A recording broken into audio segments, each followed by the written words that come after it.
আসসালামু আলাইকুম গাইস। এই যে সকাল সকাল ফাঁকি ভাজি নাস্তা বানিয়ে নিলাম। নান বানাতে একটু সময় কম লাগে, এই জন্য নান রুটি বানিয়ে নিলাম।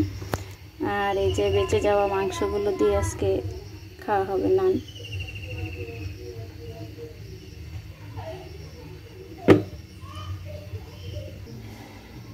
এই যে আমার নানগুলো কতটা সুন্দর হয়েছে, মাশাআল্লাহ।